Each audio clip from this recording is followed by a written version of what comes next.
Voice America. Live. This is Point of View.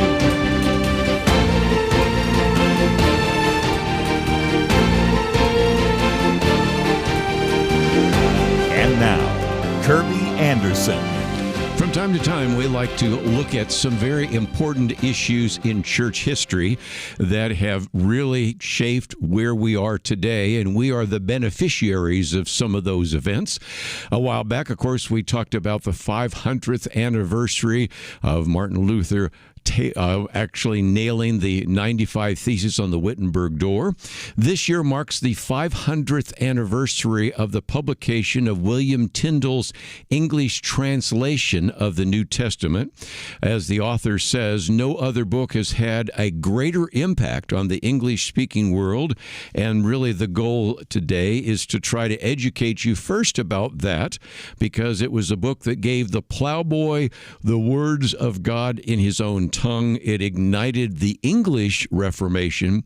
The Bibles we hold in our hands trace all the way back to this first translation as well. So we're going to spend some time, of course, talking about William Tyndale, then about the New Testament, and about how the attempts today are to take some of the great work that he did 500 years ago and apply it to the translations that we use today. I think you're going to enjoy the real conversation. And first of all, this book is written by Dr. Leland Ryken. He's been on the program with us many times before. Emeritus Professor of English at Wheaton College, taught there for half a century, and is the author of many books, including this one, William Tyndale's New Testament, which is a biography of the book that changed our world. And Dr. Ryken, thank you for joining us once again here on Point of View. I am glad to be here. The other author, and he is part of this work as well, is Edward Andrews, who's been on the program with us as well. As you may remember, he is the president of a Christian Publishing House and also is the chief translator of the updated American Standard Version. He has a concluding chapter as well as an afterword. And Edward, thank you for being with us today as well. Thank you for having me. Edward, let me just for a minute, I know we're going to spend some time talking with Dr. Ryken, but near the end, you, of course, talk about this as it ties to the translation that we've talked about. But in your afterwards, you said that William Tyndale has been a hero to me for as long as I can remember. And in some respects, this idea of a plowboy, he wasn't the first to use it, but it's certainly the most famous phrase, is something that you've been dedicating yourself to as well, because we want to make not only the translations of the Bible that we have in our hands incredibly accurate, we also want them to be able to communicate to us. And in some respects, this is why you felt it was so important to publish a book on this topic. Yeah, I would like to clear up a little discrepancy about the plowboy comment. When Tyndale was saying that, he wasn't saying that he was trying to dumb the Bible down to the plowboy so that he would understand it.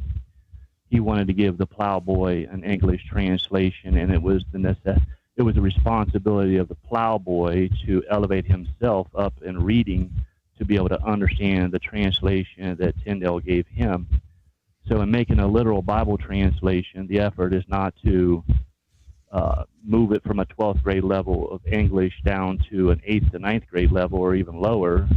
It's to give them the Word of God, what God said, and it's the reader's responsibility to be able to study it and interpret it and get at what God meant by the words that he used.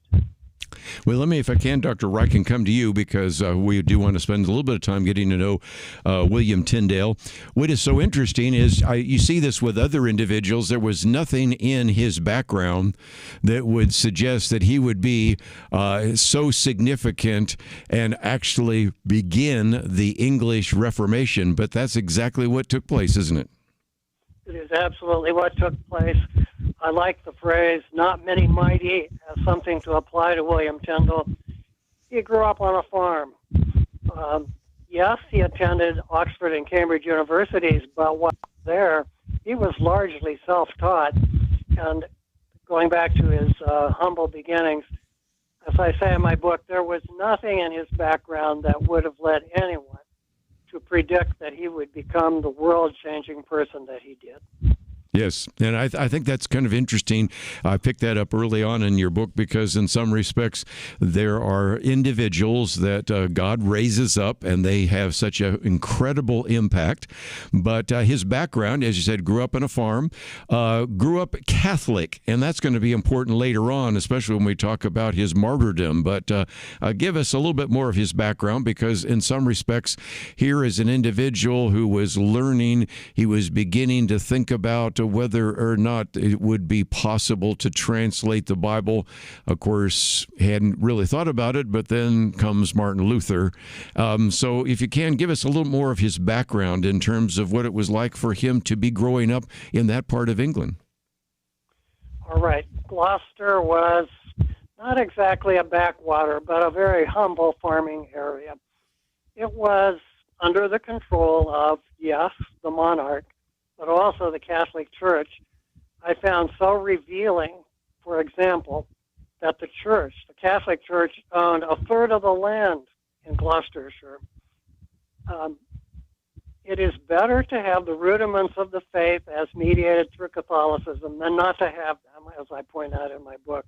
However, the chief contribution of the Catholic milieu in which Tyndale grew up was one of antithesis. It is his Catholic environment that opened Tyndale's eyes to the fact that only the translation of the Bible into English was the means by which people would actually learn the way of salvation. So he was not indebted in a positive sense to his Catholic milieu, but he was indebted to it as the impetus that led him to see the truth. Again, you mentioned his self-education. You have a section on both his self-education at Oxford and his self-education at Cambridge. I had a father that said, make sure you don't let your education get in the way of your learning, because there is a sense in which his learning came as much from all the work that he did, which later bore fruit in his translation work. True? That is absolutely correct. He was very discontent with what he received at Oxford, chiefly because the scripture was excluded from the curriculum. When then, upon graduating from Oxford, he moved to Cambridge, he was there as what we would call an independent scholar. He was not enrolled in courses. He was not seeking a degree. He was just fostering his education in an environment, a university town, that was very conducive to his getting what he needed, and in particular, the influence of Erasmus and Erasmus's improved Greek text of the New Testament. Yes.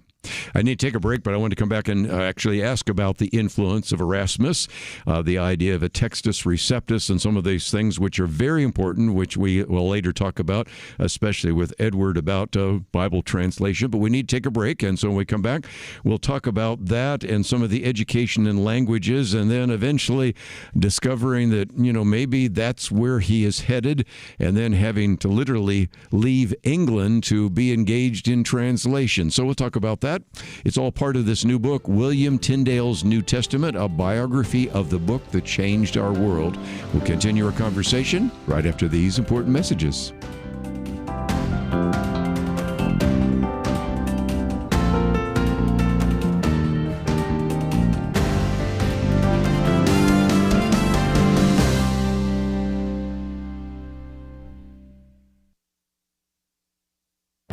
This is Viewpoints with Kerby Anderson.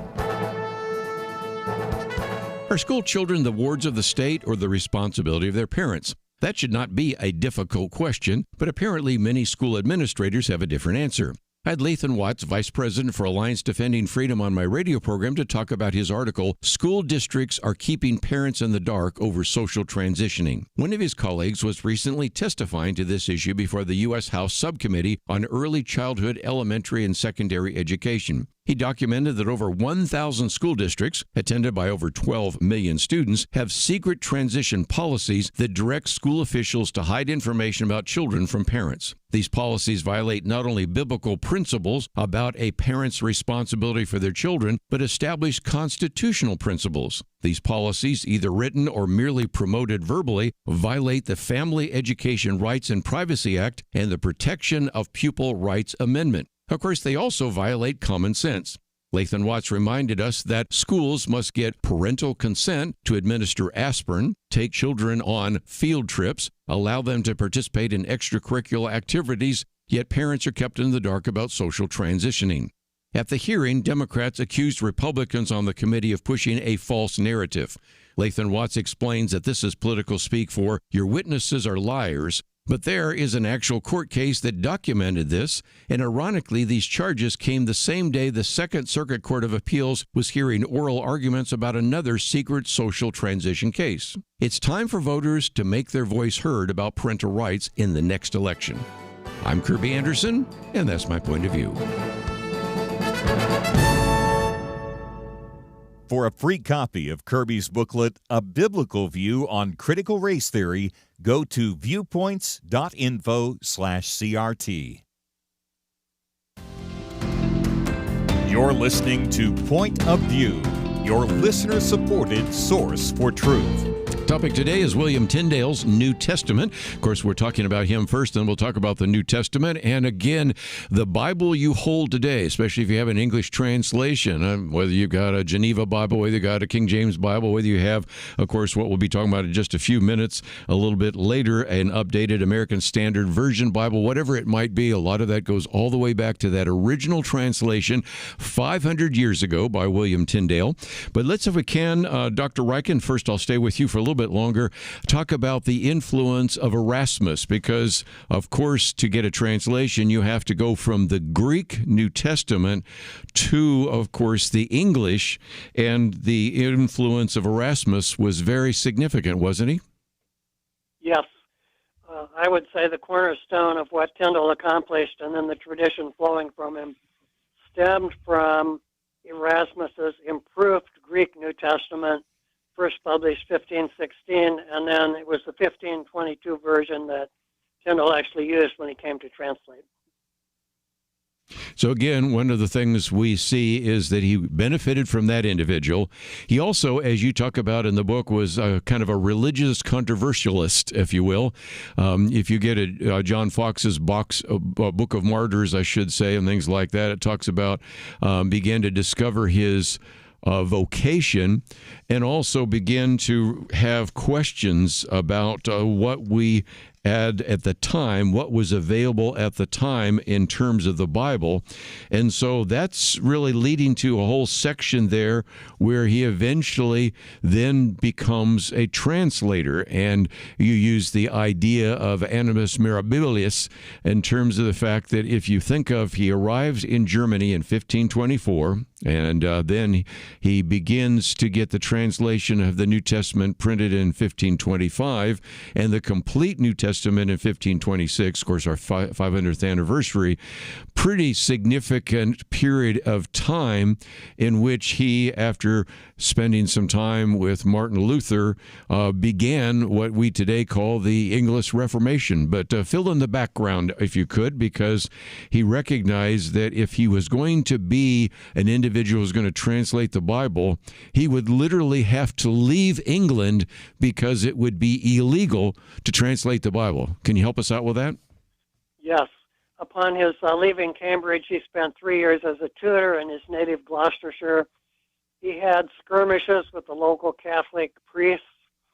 He records that he, during that interval, came to the conclusion that the only way the English person would have the Bible in his own language would be to leave England. The preliminary conclusion, the Bible needed to be translated into English. But a year of disillusionment in London when the priest there, the bishop, showed his disfavor at the very idea of the Bible in English, that prompted Tyndale then to go to Wittenberg, initially Germany. He could not do it in his home country. I would say the most shocking thing that I discovered while working on the book, and repeatedly, was the extreme hostility of the religious establishment to having any part of the Bible in English. It's irrational. During Tyndale's childhood, 6 males and 1 female were burned at the stake in Coventry for having the Lord's Prayer and the Ten Commandments in the English language. There's just no way of accounting for that degree of hostility. But it was the environment in which Tyndale then began the process of English Bible translation. Again, it's always difficult when you look back in history to come up with motives, but maybe you can speculate a little bit for that, because it is still surprising sometimes when I talk about the fact that a person like William Tyndale had to leave England, which we think is a place that had some level of tolerance, because translating the Bible would be illegal. Of course, you talked about those who were actually executed for that reason. And is it because after you have, of course, the publishing of the 95 Theses, then the idea of eventually getting Bibles being printed, that the religious authorities felt they might lose control, because now there are people that could read the Bible in their own language and recognize some of the errors, heresies, and false teachings that were coming from those individuals? Is that a possibility? Yes, I think that's the right answer. However, I want to say that as early as a century earlier, 1408, something was passed called the Constitutions of Oxford that already then made it illegal to have any part of the Bible in English. So it would take a very forward-looking Catholic to foresee the degree to which the situation is such as you said.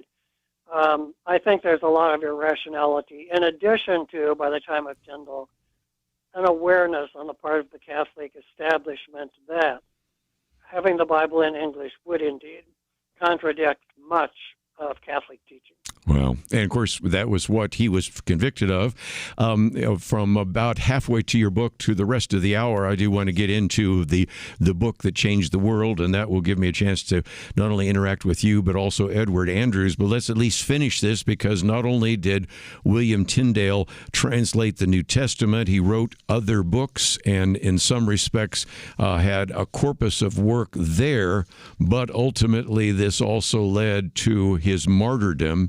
So can you kind of at least finish that off, because there is a lot more to read. And one of the things I appreciate about your book is you recognize that there are whole books that go into all the details, and you're one of those people that recognizes some people don't want all the leaves on the tree. They want to know where the forest is, or they don't want something that's so full of details they made me want a 20,000-foot summary. And I think you've done a very good job of summarizing that. But when they bring charges against him, again, just to help people understand, the charges against him were the fact that he maintains that faith alone justifies, that he maintains that to believe in the forgiveness of sin and embrace the mercy offered in the gospel was enough for salvation. He denies that there is any purgatory, and he affirms that neither the Virgin or the saints pray for us in their own persons. I would find most people listening to this saying, that's not controversial, and that was enough for a death sentence, wasn't it? That is absolutely right. As usual, the charge wound its way down to heresy. Well, yes, heresy, such as the Catholic Church understood it.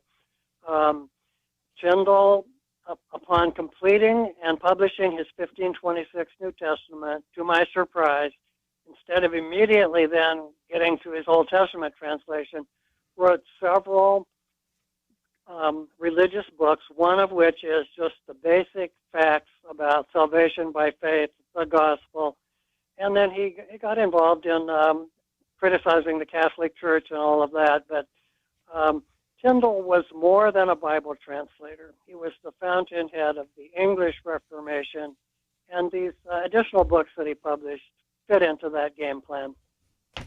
One other thing I thought I would just mention is that his final words were, "Lord, open the King of England's eyes," which, if you go a few years later, is exactly what happened. And Henry VIII actually did have the authority and then took the authority to provide an English Bible. And many people have speculated if he could have simply figured out how to have escaped the execution that hit him, he might have returned to England as a hero. So it's one of those, in some respects, very sad stories, but nevertheless, it's about an individual whose book changed the world. So I thought we'll take a break, and when we come back, I want to get certainly some of the insight from Edward Andrews in terms of when William Tyndale's New Testament and in some respects how that has been very instrumental, not only in other translations, but the one that Edward Andrews has really dedicated a portion of his life to as the chief translator of the updated American Standard Version, what that means, how we can begin to think about the kind of Bible translations that we have today, and how in many of cases we owe an incredible debt of gratitude to William Tyndale. So if you find yourself wanting to know a little bit more about the book, we have information about both of our authors on the website at pointofview.net. We even have information about the biography itself, so you can grab it there. And of course, if you'd like to know a little bit more about the Christian Publishers House, we have that link too. So you can find a lot of great resources, information on our website at pointofview.net. And if you'd like to, of course, correspond with either of these authors, I know they would love to hear from you as well. So we have a lot of information on the website at pointofview.net. Let me just mention, as we scroll down, of course, we also have my Viewpoints commentary today. We have a Take Action item, which I'll talk about a little bit later, and videos and other resources, the Pray for America, and much more. So take the time during the break to check out the website, pointofview.net. We come back. What about this New Testament, and what about its legacy? We'll be talking about that right after these important messages.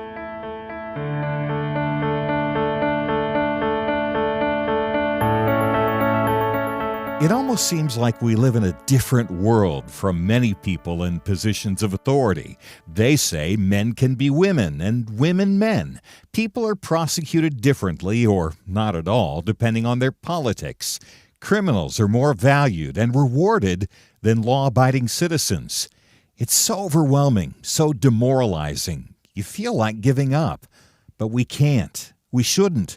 We must not. As Winston Churchill said to Britain in the darkest days of World War II, never give in, never give in, never, never, never, never yield to force, never yield to the apparently overwhelming might of the enemy. And that's what we say to you today. This is not a time to give in, but to step up and join Point of View in providing clarity in the chaos. We can't do it alone, but together, with God's help, we will overcome the darkness. Invest in biblical clarity today at pointofview.net or call 1-800-347-5151. Pointofview.net and 800-347-5151. Point of View will continue after this.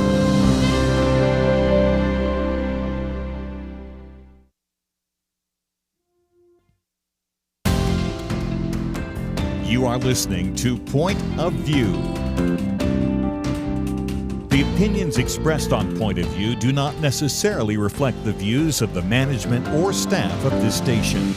And now, here again, is Kerby Anderson. Back once again, 500 years ago, very significant event that we're talking about, and I do hope that other Christian programs focus on this as well. I see this as a very significant event.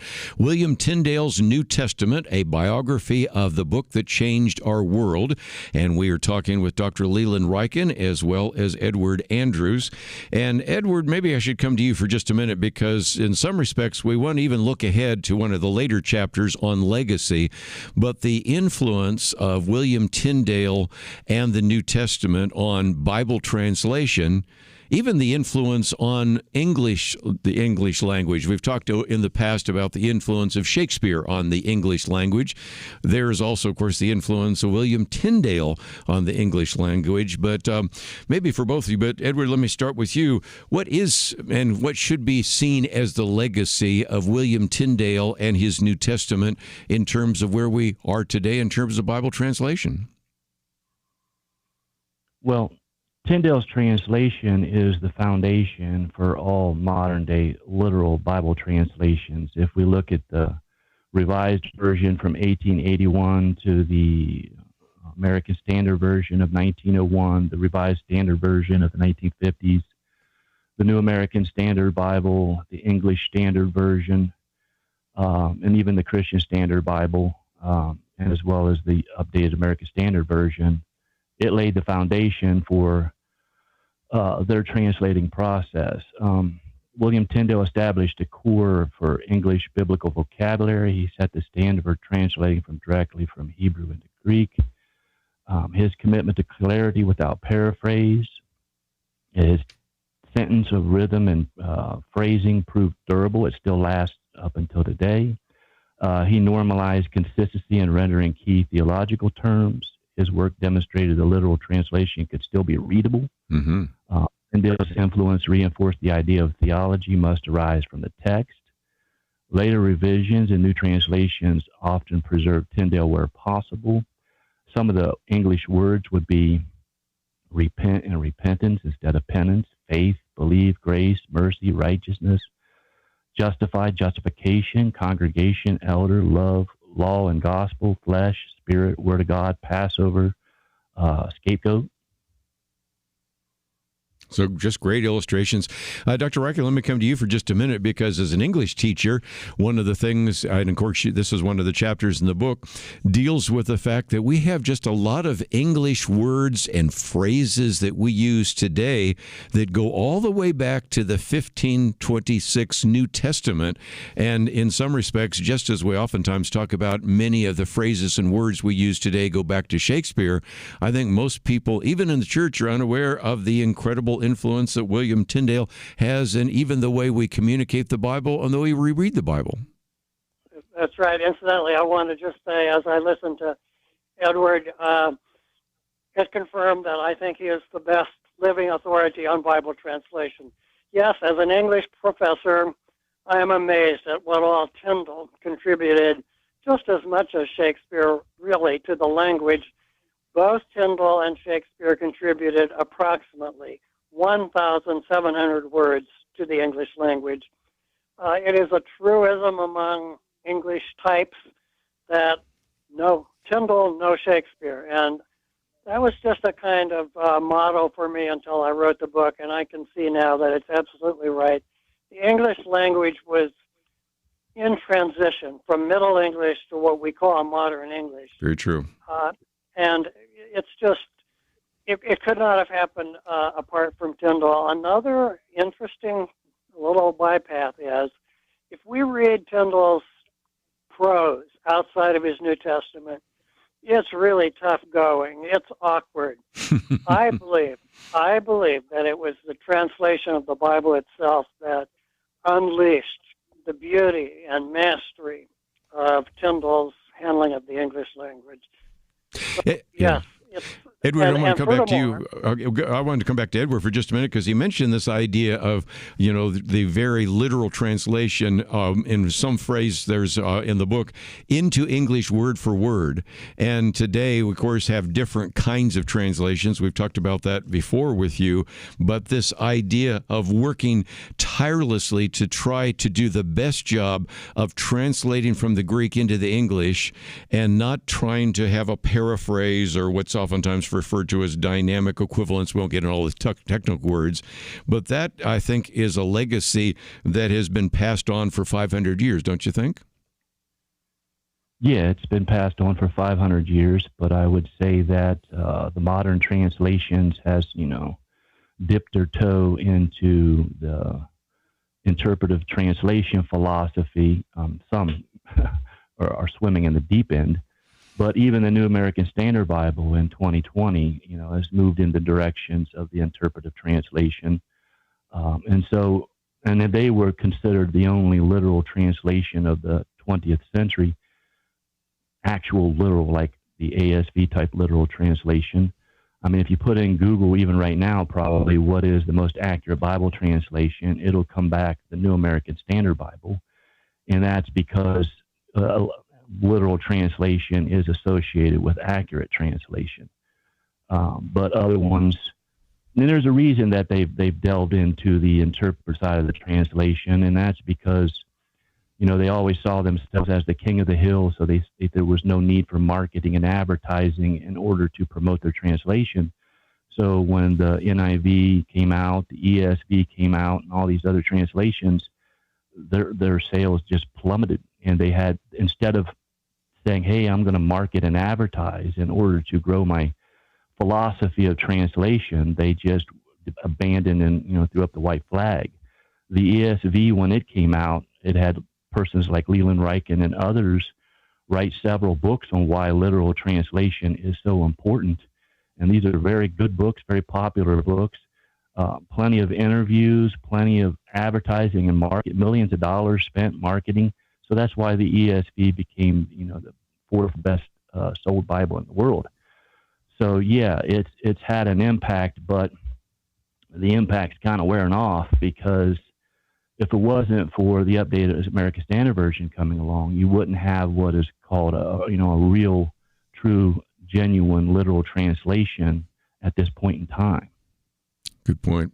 Dr. Ryken, for just a minute, I thought one of the principles that William Tyndale used was to keep commentary out of the translations, and that has been one of the criticisms sometimes of some of these modern translations, but that goes all the way back 500 years ago, doesn't it?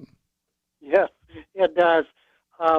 Here, I wanted to get the following quotation in from Tyndale in defense of literal translation. Quote, "In many places, methinketh it better to put a declaration in the margin than to run too far from the text," meaning not to put the interpretation right into the translation. I just want to say, one of the reasons I wrote my book is that Tyndale is regularly kidnapped by the dynamic equivalent crowd and made to be the prototype of dynamic equivalence. He's not. He speaks of not running from the text, word for word. He says, "God is my witness that I have not changed one. I have not deviated from a single syllable from what was in the original." Tyndale did not endorse dynamic equivalence, but literal translation. Edwin, let me talk about that for just a minute. Maybe I'll take it after the break, because one of the comments there was not altering a single syllable of God's word. And of course, we just mentioned also into English word for word, or two phrases that come out of this. But let me just real quickly mention that while we go to a break here, there would be some resources you might want to get a hold of. And the first one is, if you click on the picture, for example, of Edward, you will see that Edward Andrews has the ChristianPublishers.org, and so there is a lot of material. Now, of course, today we've been talking about things in terms of Bible translation, but there are whole sections on spiritual growth. There are various cultural issues. There is quite a bit, of course, on biblical hermeneutics and exegetical material. We do a great deal on this issue of apologetics. They have books related to that as well. They have a whole section on biblical archaeology and Bible history. So if you find yourself saying, okay, I really would like to find some things that would help me understand a little bit more about God's Word, or maybe get some insight into this, maybe I'd like to get some principles about evangelism, maybe I'd like to get some principles about how to defend the Christian life, maybe I'd like to know a little bit more about spiritual warfare. Those are just a few of the many books that are available there. Of course, the one they're featuring today is, of course, William Tyndale's New Testament, a biography of the world that changed our world. And again, just a great resource that is there for you. But you can find some of those links, and I would encourage you to do so. Of course, we've also been referring to the updated American Standard Version, which is really an attempt to take some of these principles we've been talking about that were produced by William Tyndale and produce them today. We're going to take a break and continue our conversation right after this.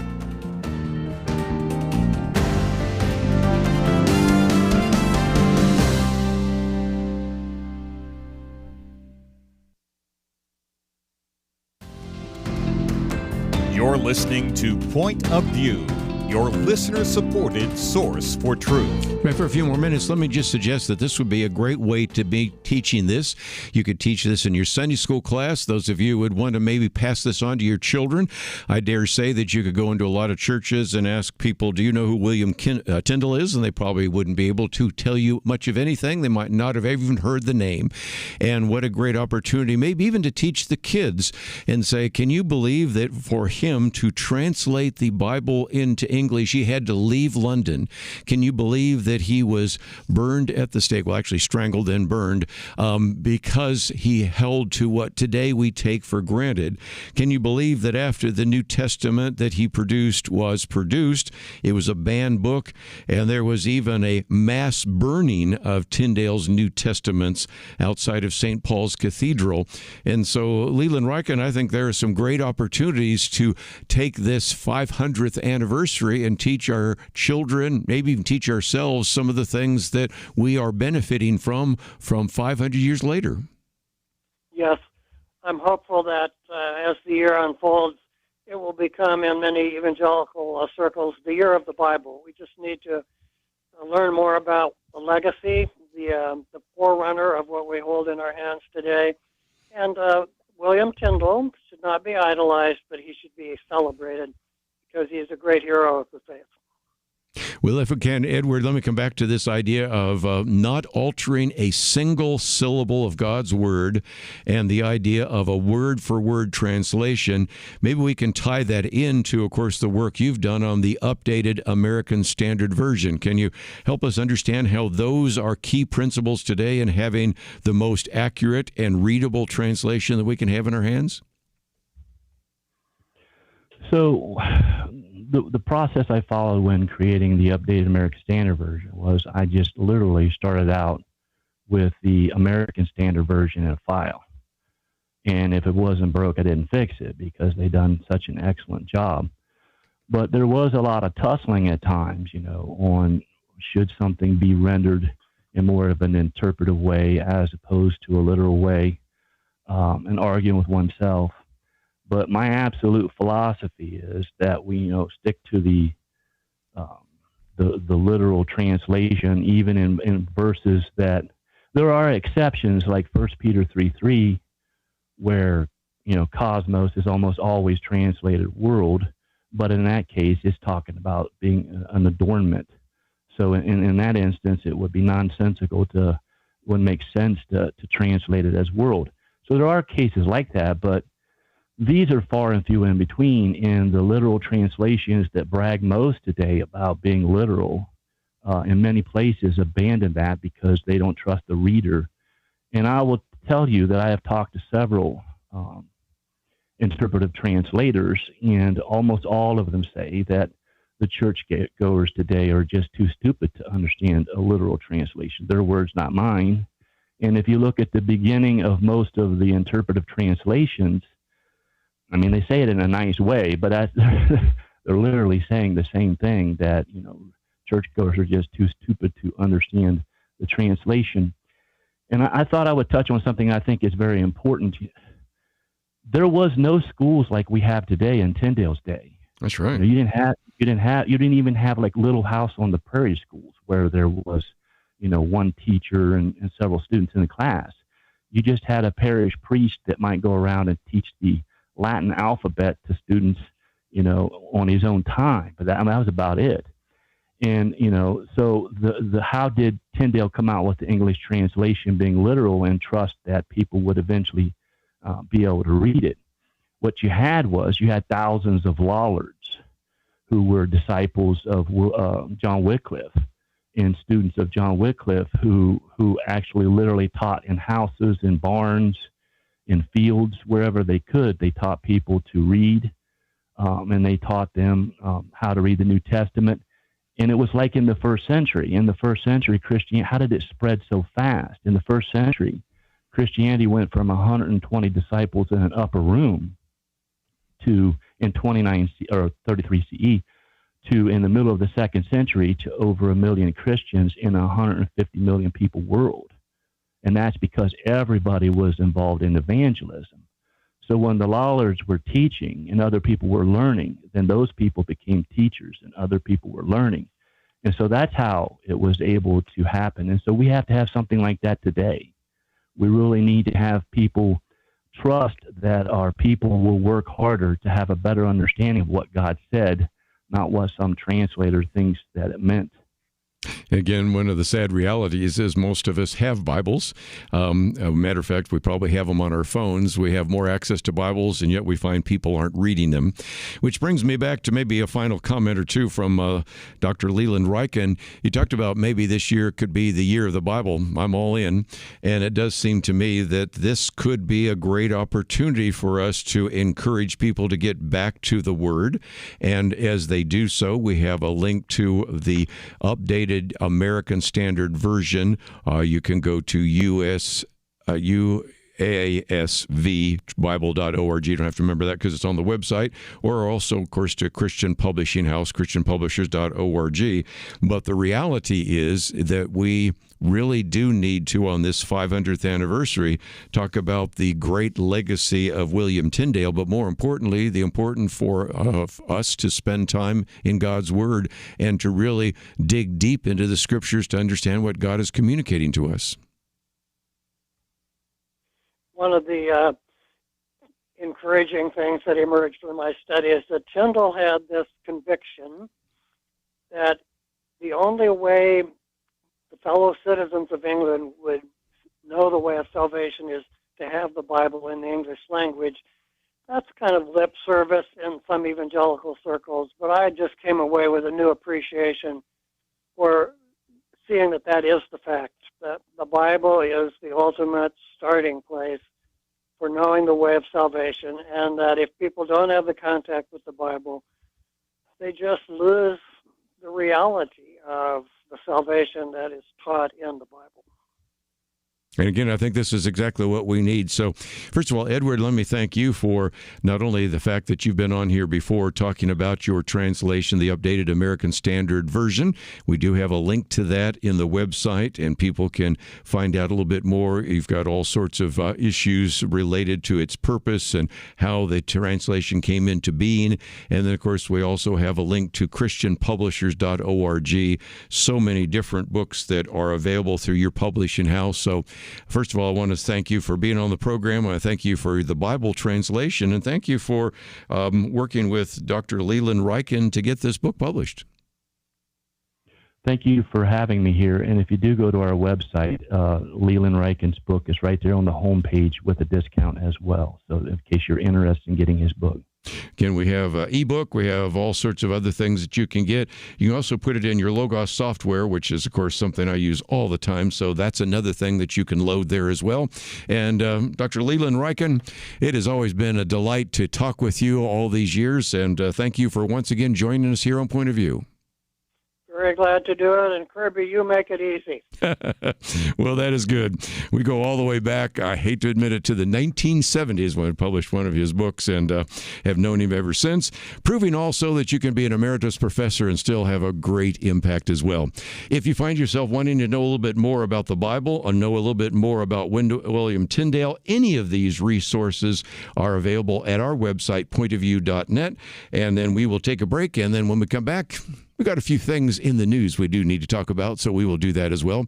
You can find all sorts of information on our website, pointofview.net, including our Take Action item, which I'll talk about more in the next hour, my Viewpoints commentary today, and all sorts of other resources. So visit pointofview.net, and we will be back right after this.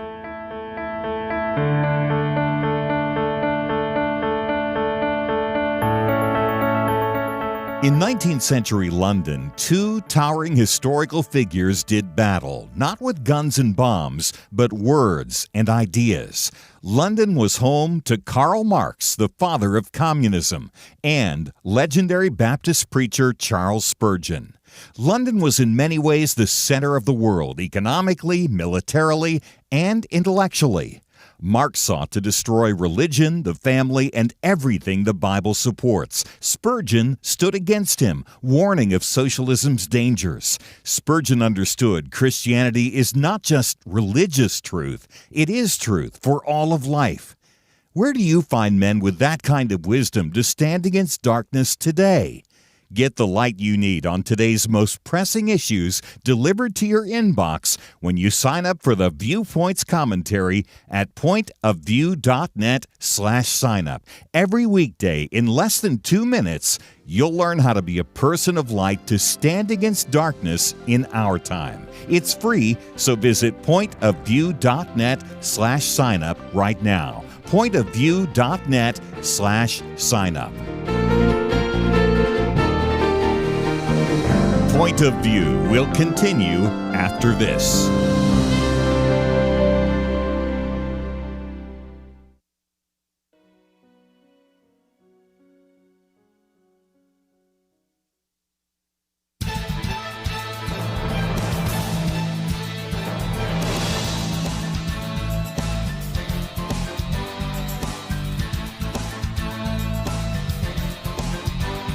Hi, this is Kerby Anderson. You know, each day we take on the tough issues and provide a biblical perspective to them. The topics we cover are wide-ranging: apologetics, theology, prophecy, creation and evolution, intelligent design, marriage, family, child-rearing, the millennial generation, trends in society, politics, economics, business, religious liberty, the Constitution, public policy, foreign policy, military policy, tensions in the Middle East, abortion, homosexuality, pornography, sexual ethics, media, technology, history, and America's godly heritage.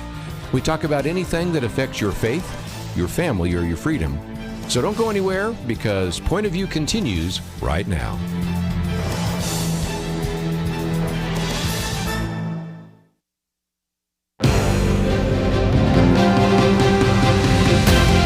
Across America, live. This is Point of View.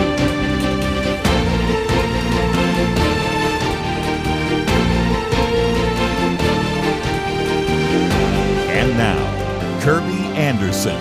Hope you enjoyed the conversation last hour on William Tyndale's New Testament, but let's get back in to some of the issues in the news. And of course, we have been watching what has been happening in Venezuela, watching what is happening in Iran.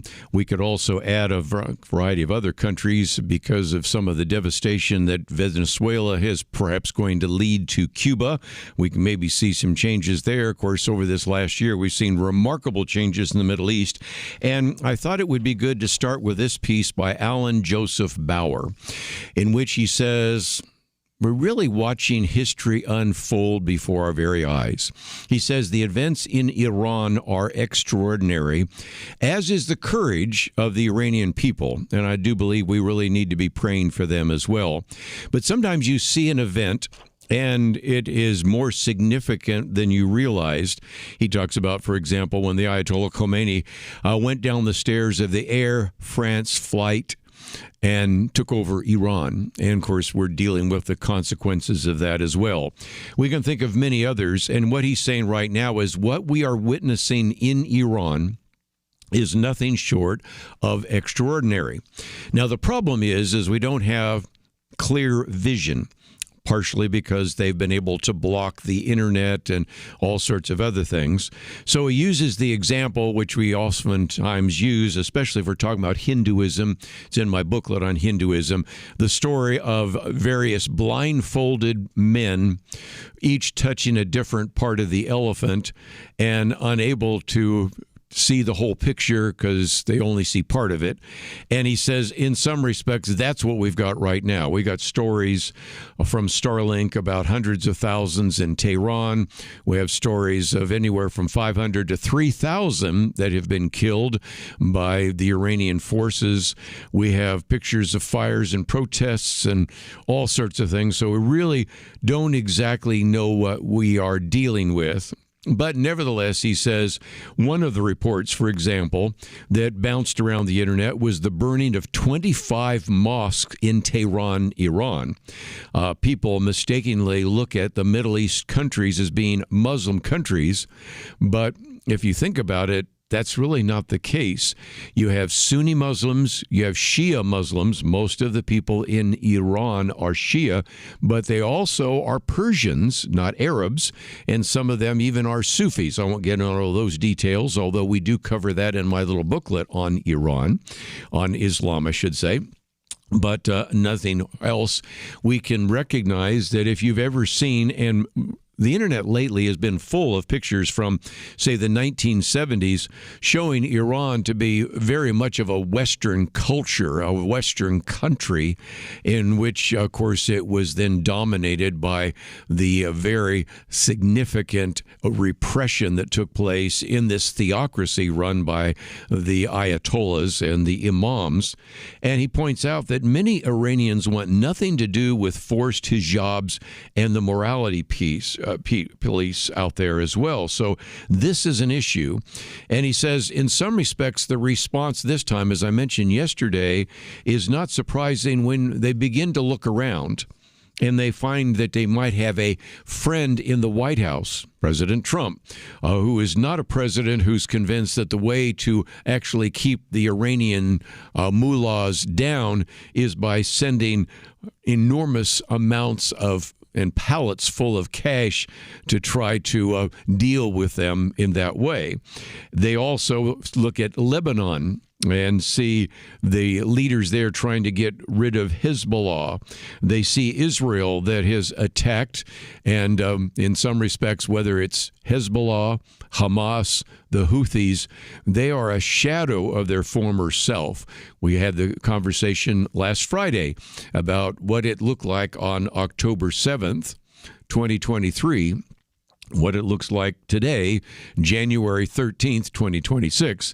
And it is very, very different, because we could add to that, of course, President Donald Trump deciding to bomb with B-2 bombers the nuclear dreams of the Iranians.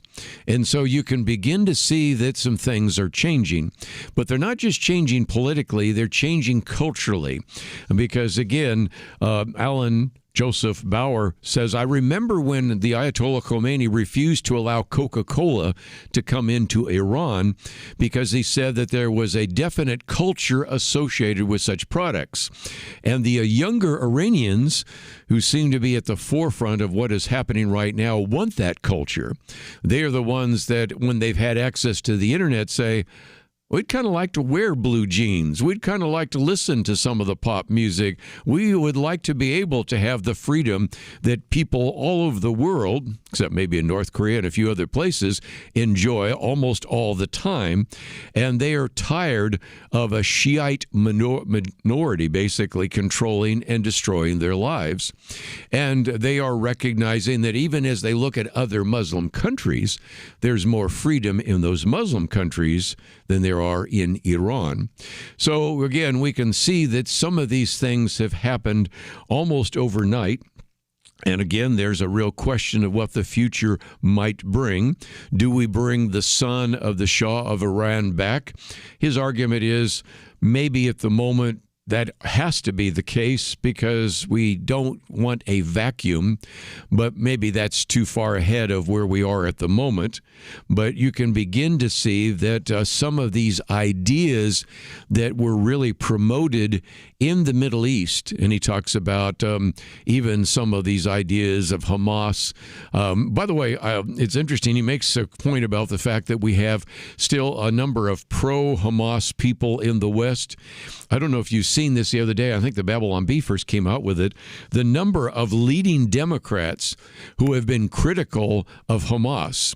And part of that is due to, of course, maybe a less of a interest in supporting Jewish people, but recognizing that maybe it isn't the best positioning right now to be seen as the political party that is anti-Semitic and supports some of those. So you're starting to see all sorts of individuals.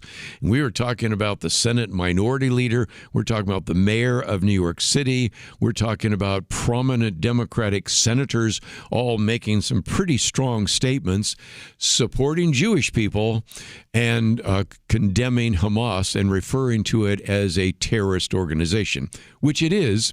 But again, the winds are blowing in a different direction. Whereas before, some of the things we've talked about here on Point of View view have faced tremendous headwinds: wokeism, anti-Semitism, gender diversity, all sorts of ideas. We've been really, in a sense, leaning into those headwinds. The winds are blowing, and now we sort of have tailwinds, and they're pushing it in a much different direction. So I thought, if nothing else, I'd start with this one that's more kind of a 20,000-foot look at what is happening in Iran, what is happening in the Middle East. In a minute, we'll also talk about what is happening in Venezuela and some of these other countries. Let's be honest, this president has changed the conversation dramatically. And certainly deserve some conversation about that. So we'll come back to a very good piece by Walter Russell Mead that also looks at some of these remarkable changes that have taken place in less than a year. We'll be right back.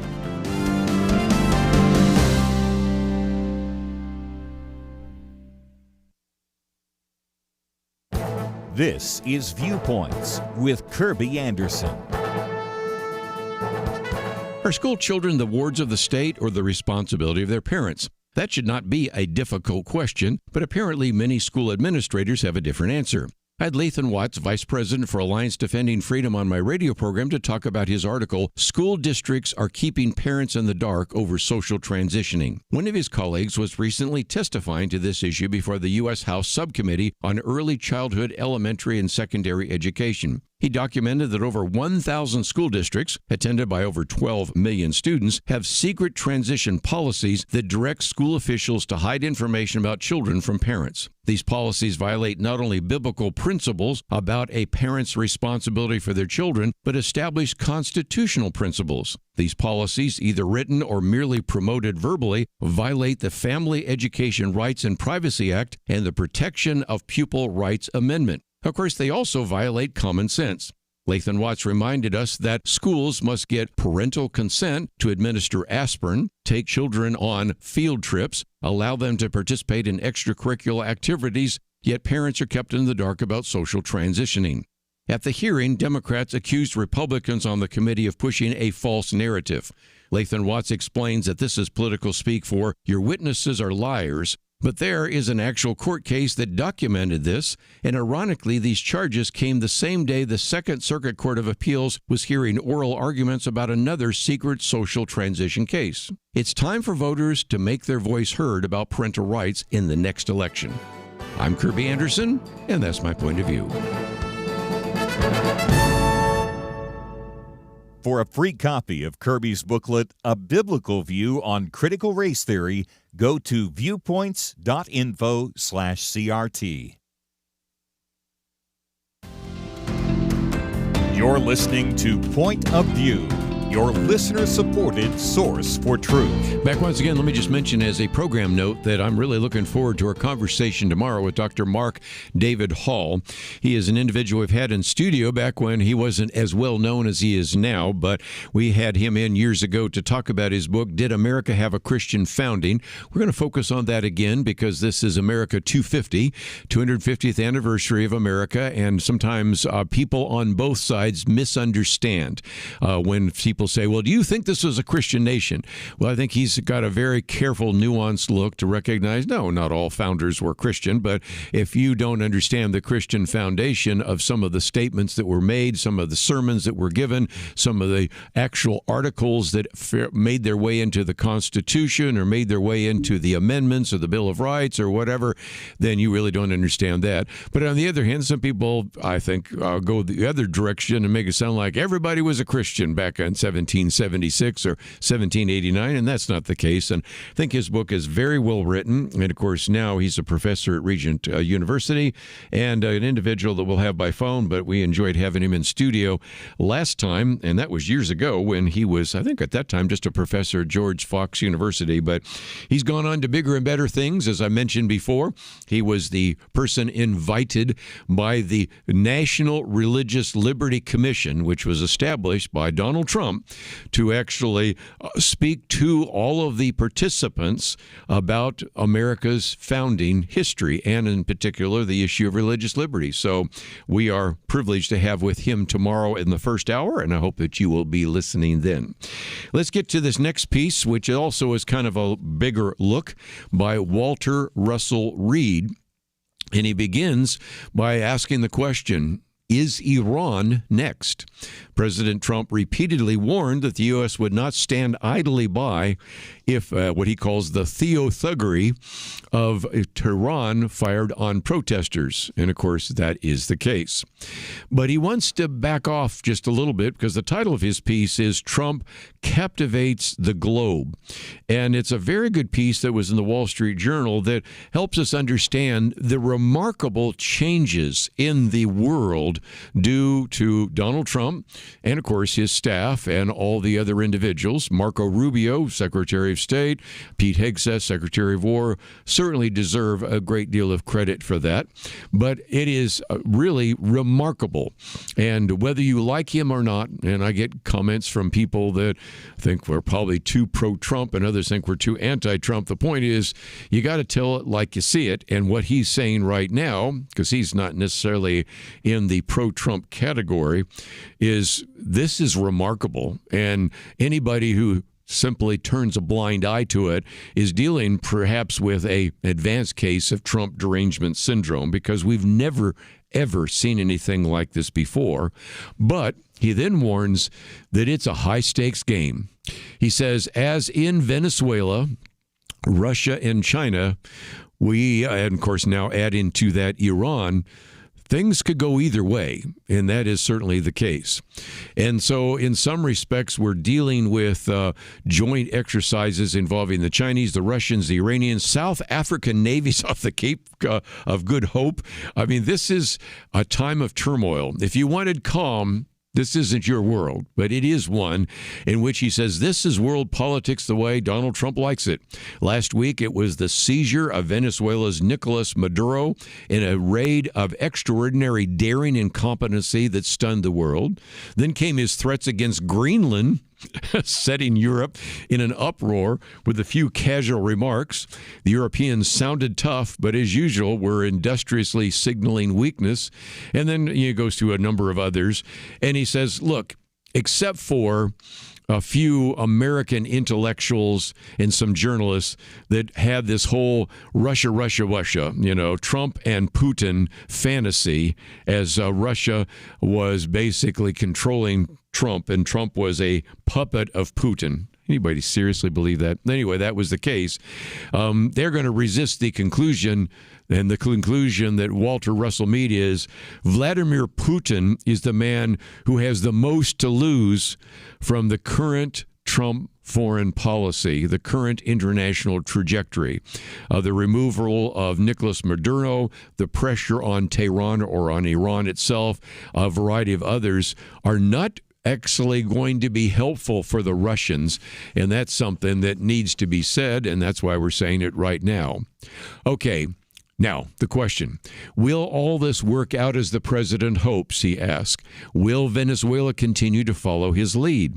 Will the Iranian regime fall with limited American engagement? Will the gestures towards the populist wing, because some of the America First people aren't so happy with Donald Trump right now, offset their discontent with global Trumpism?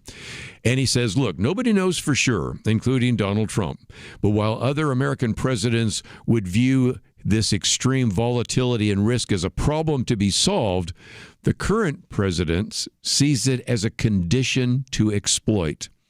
Again, he wants to win. He doesn't want to play defense. He wants to play offense. He says, imagine for a moment that Mr. Trump's various gambles pay off. Cuba presumably will have to make its peace with America. Venezuela cuts off its oil. Washington, especially if it tightens the screws on Havana. If 6 months from now, Cuba, Venezuela, and Iran all have changed alignment, Donald Trump will tower above his recent predecessors. On the other hand, if, however, an equally possible idea, things go awry, Venezuela could collapse, leading to a new refugee flows and providing everyone from drug lords to terrorists with safe havens and opportunities to make trouble.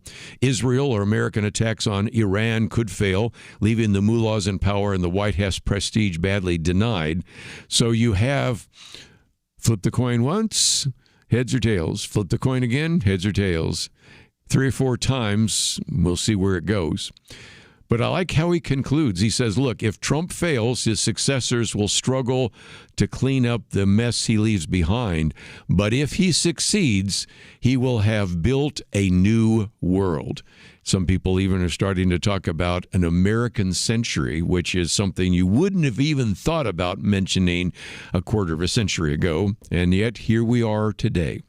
So again, these two pieces maybe help you step back from the day-to-day and look at what is happening overseas. And all of this is happening at a time when there are conflicts in the street of Portland and Minneapolis and others, which maybe take a lot of our time and attention. But maybe it's worth maybe just spending a few minutes backing off and looking at what is happening around the world. And it's a very different world than when at this time last year we didn't have Donald Trump in the office. We instead had Joe Biden still in the office on January 13th. That changes in about a week, of course, and we will have the 12 months, 1 year anniversary. This has been a remarkable year, and more to come, no doubt. Speaking of that, let me just mention that as we go to a break, my Viewpoints commentary today is about schools and parents. I thought I would mention it today, and then I suggested to our Friday weekend edition, Jeff Mateer, Aaron Smith, that we might spend some time actually going through that, because my commentary, which comes from some of the conversation we've had with Lathan Watts, fits very well with some of the very important issues they are dealing with in some of their cases through First Liberty Institute. Of course, we'll be talking about the oral arguments that were given today about whether or not men can participate in women's sports. So we'll have a lot that we will push into Friday to discuss. But also, I would encourage you to go to our website, pointofview.net. You will notice that we have the FACE Act Repeal Act of 2025. I mentioned it the other day. FACE stands for the Freedom of Access to Clinic Entrances. This is something that I thought was unconstitutional at the time. I suspect eventually, if you have some piece of legislation like this that passes, the court will declare it as unconstitutional. But nevertheless, the vague language has been used against all sorts of individuals, and there is a push to try to actually repeal the FACE Act. And so if you agree with us, we have a suggested letter that you can send to your representative in the House of Representatives. Even if they might disagree, I think it's important for them to hear from you. And so I would encourage you to go to the website right now. In the middle portion there, you will see the FACE Act Repeal Act of 2025. There's a place where we give you some basic information about the act, what the problem is, what the FACE Act Repeal of Act 2025 looks like. And then we have information that you can fill in about your contact information. You may have done it before, so you don't need to do it again. And then, of course, the message, we've given you a sample letter. You can modify it any way you want, and then you can click the button that says send. Or some of you might want to print it out and then mail it, or you can also hit preview to look at it before you send it. So we have it on the website. Do your civic duty, contact your member of Congress. We'll be right back. At Point of View, we believe there is power in prayer, and that is why we have relaunched our Pray for America campaign, a series of weekly emails to unite Americans in prayer for our nation. Imagine if hundreds of thousands of Americans started praying intentionally together on a weekly basis. You can help make that a reality by subscribing to our Pray for America emails. Just go to pointofview.net and click on the Pray for America banner that's right there on the homepage. Each week you'll receive a brief news update, a specific prayer guide, and a free resource to equip you in further action. We encourage you to not only pray with us each week, but to share these prayers and the resources with others in your life. Join the movement today. Visit pointofview.net and click on the banner Pray for America right there at the top. That's pointofview.net. Let's pray together for God to make a difference in our land. Point of View will continue after this.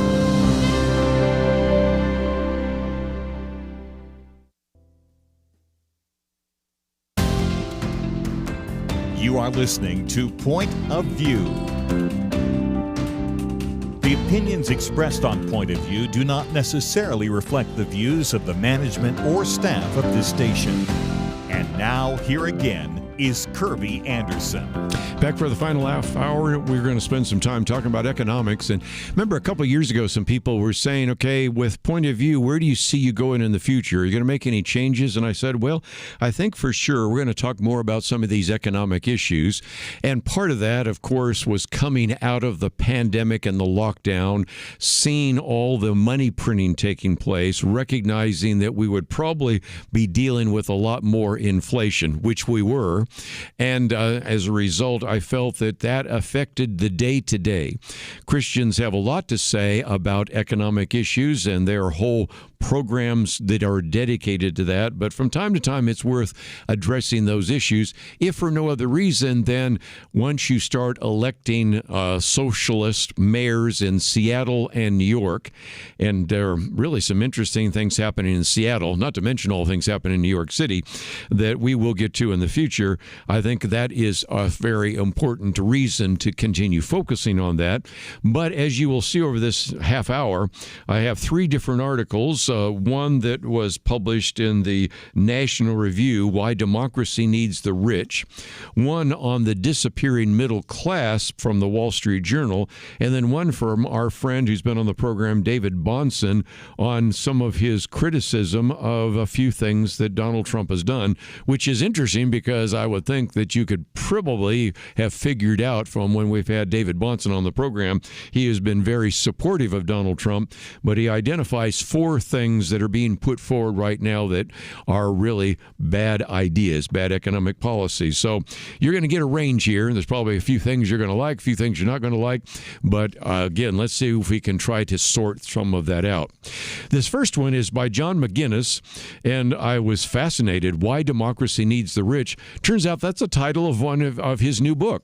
So in some respects, this piece, if you'd like to read it in its entirety, gives you kind of a thumbnail summary of his book. But he's essentially saying that, look, Bernie Sanders, for example, has said that billionaires should not exist. The incoming mayor of New York City, home to the largest number of billionaires in the world, stated that we should not have any of them. And so he asked the question early on, so what exactly is wrong with the wealthy? 2/3 of the Forbes 400, a list of the richest people in America, built their own businesses. These entrepreneurs still greatly benefit the other 99%, contributing far more to the welfare of consumers, employees, and other shareholders than they retain in personal wealth. Again, some of the chief executive officers, we all probably would agree, get paid a lot more than maybe they deserve. But nevertheless, he's pointing out that many of these people built businesses and we benefited from that. Now, if you will hold to, which is a flawed idea, a zero-sum game, that you make money and my loss. In other words, it's like sports. Your victory is due to my loss, instead of recognizing it's not a fixed pie, it's an expanding pie. And the few billionaires that I've met, I've only met 1 or 2, or all sorts of millionaires that I've had a chance to sit on boards with, they almost always are people that have done so and made their wealth by doing something, providing a good or a service that have enhanced the benefit of others. Now, he does point out that there are some that have inherited wealth.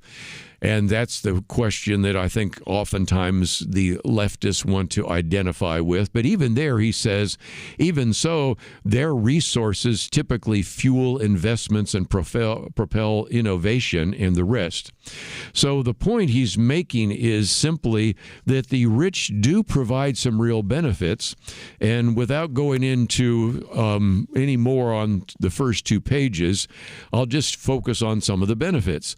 He says, first of all, the rich fortify American democracy in part because they counter the leverage of other groups. For example, you have the incredible power and force of the intelligentsia, the media elite, the educational elite, and oftentimes they are having such a powerful impact on shaping public opinion. Those who are wealthy and rich have the means to sometimes counter some of those arguments. He also points out that the rich also serve as a vital counterweight to special interest groups such as unions and trade associations, which in many cases, he points out, have a stranglehold on some public policies. It's really not something I thought about before, but if imagine we didn't have anybody that was wealthy, then the people that have the wealth, that would be unions and that would be trade associations. You could add to that major businesses and corporations. That is something that would be the case. He also points out that the rich have diverse viewpoints. I mean, it used to be that all the rich people were Republicans. That's not even close to the case now. Almost all of the individuals, the really wealthy individuals that have been contributing to the Democratic Party are very different. Yeah, you probably know a lot about, say, an Elon Musk or maybe a few other individuals in the past, but maybe not as much about some of those who have had such a significant impact. And he also points out that the wealthy often help correct some of democracy's well-known flaws, including its tendency towards intolerance, mediocrity, even soft despotism.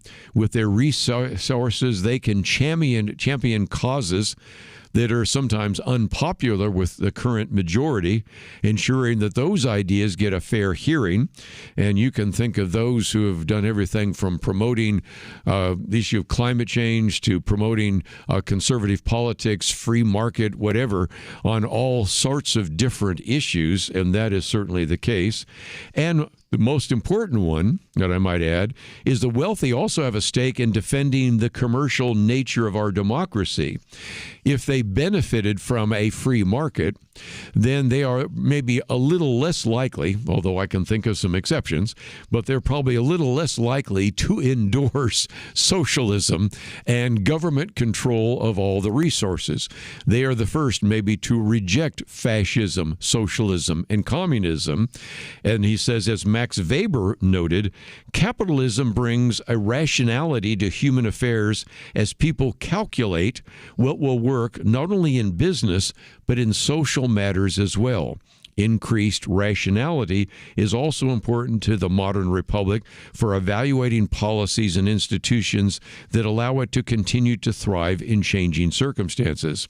So again, he points out that today's attack on the rich isn't just an attack on the wealthy or the result of envy.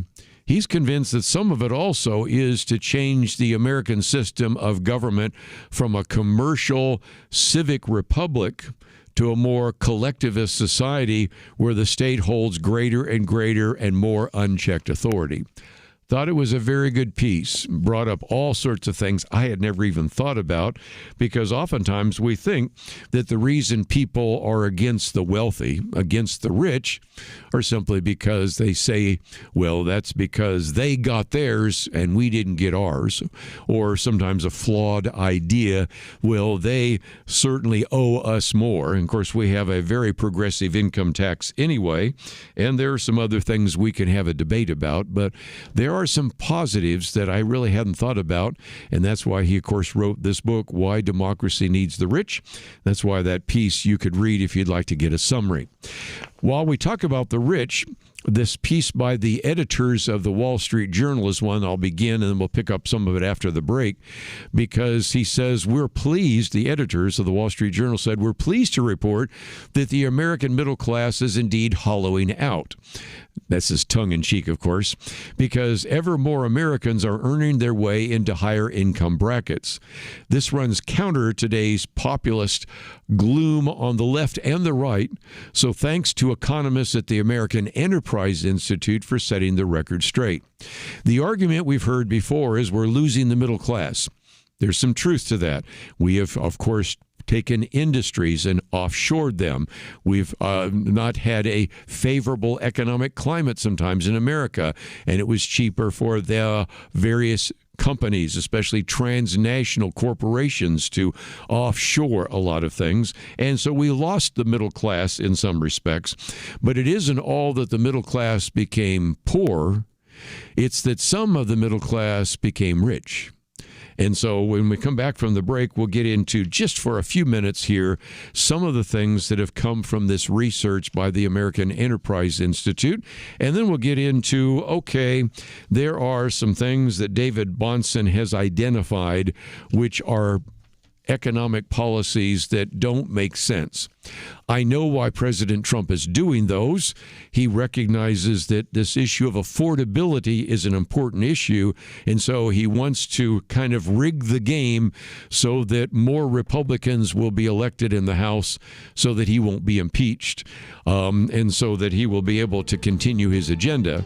But, and as understandable that is, some of these economic policies don't make sense. We'll talk about that and finish off our conversation about the middle class right after this.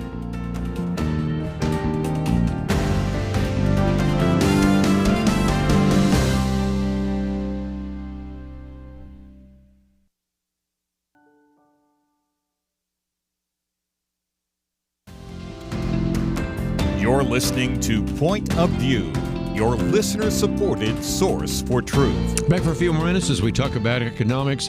I won't go through all of this, and it's one of these articles I've posted, and I hope you will use it, because somewhere along the line you're going to be involved in a conversation with people talking about the middle class is really beginning to disappear. We're hollowing out the middle class. And if you hear, for example, J.D. Vance, who does a good job of answering these questions, you're going to say, well, where's he getting his facts and figures? Or if you're talking to somebody who's convinced that the Trump policies are destroying the middle class, you can want to maybe say, here, I want to show you something maybe you haven't seen before.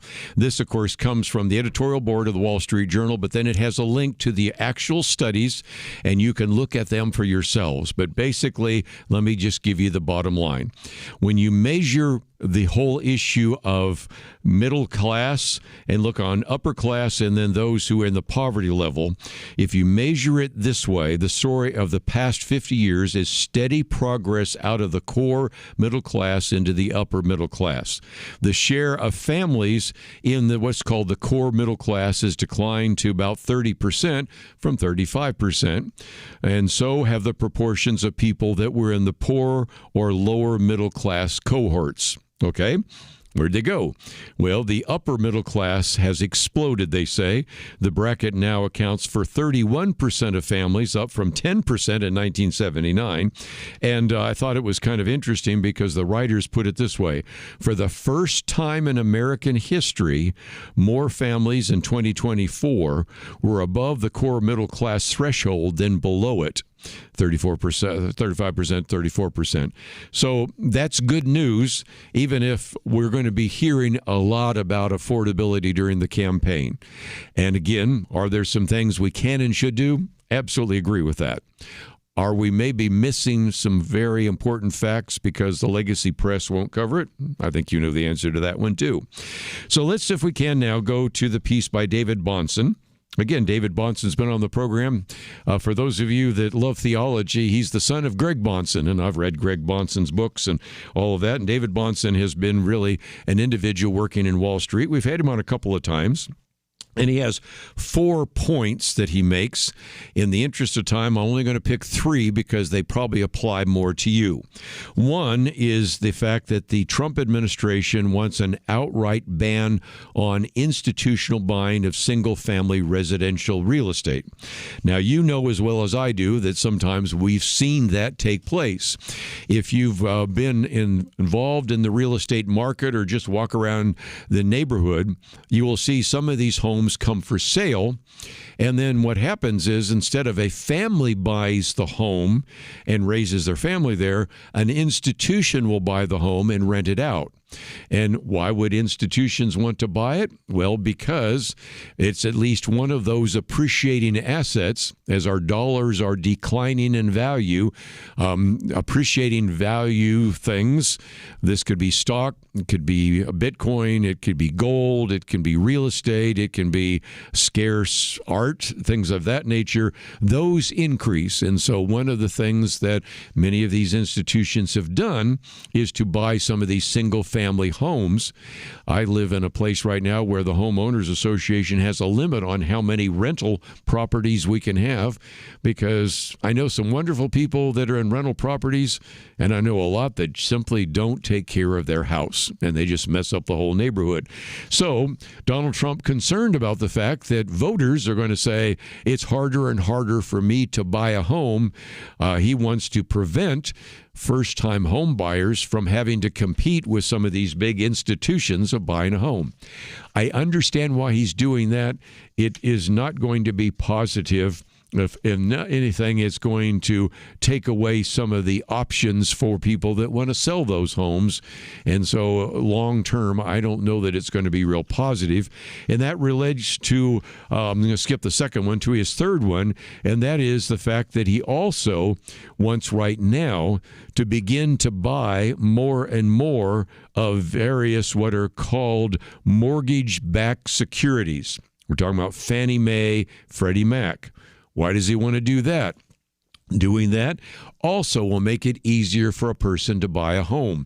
If you do so, it might lower the rate. Sometimes the difference between a first-time home buyer buying a home and not buying a home is whether I can get it for 2 or 3% or whether I have to get it for 4, 5, 6, 7%. I remember one time Penn and Dexter said, because they bought a home back in the late 70s, they bought a home for like 15% interest or something like that. I mean, that just, of course, takes your breath away, but nevertheless, that's what we were dealing with back in the 70s. And then the last one is credit cards. He wants to federally impose a limit of 10% on interest rates on credit cards. And so again, this is essentially federally sanctioned price fixing, which ignores the fact that banks are charging these rates because guess what? Sometimes people don't actually pay off their credit cards, and sometimes people default on their credit cards. And, of course, the other day I was talking with our producer, Steve Miller, and he was saying that he used a credit card to buy some tires with the idea that he was going to pay off the credit card. But if he hadn't, the rate was 35%, right? 35% on a credit card. We used to have laws against usury. So again, I understand why the president wants to do this. People are struggling financially, especially those that are in the middle income or lower income categories, and giving an opportunity perhaps for a person to buy a first home, giving individuals who are paying outrageous amounts for a credit card a break. Makes some sense. But first of all, it's going to reduce the amount of credit because some of the banks are going to say, if I can only charge 10%, I have a default rate pretty close to 10%. There's no way I could ever make any money on that. So I will not even make those interest payments. Those interest payments won't be enough for me to make sure that we don't lose money on these credit cards. And so what might happen is we'll have fewer credit cards, fewer people actually using credit. And then what are they going to do? Well, they're going to pivot to payday lenders, pawn shops, loan sharks, maybe the mafia. I don't know where they're going to go. But it just is an illustration, again, of some attempts which are admirable in the fact that this president wants to make life more affordable for the average American. And certainly he wants to do this also because he doesn't want to see all sorts of Republicans lose in November. But it doesn't make a great deal of sense economically. And so, again, 3 cheers for David Bahnsen, who I do believe likes Donald Trump, agrees with him on many issues, nevertheless is willing to talk about some bad economic policies that this president has put forward. And if nothing else, those are some topics we thought we should address here on Point of View. Again, just as a program note, let me just mention tomorrow, going to be talking with Mark David Hall.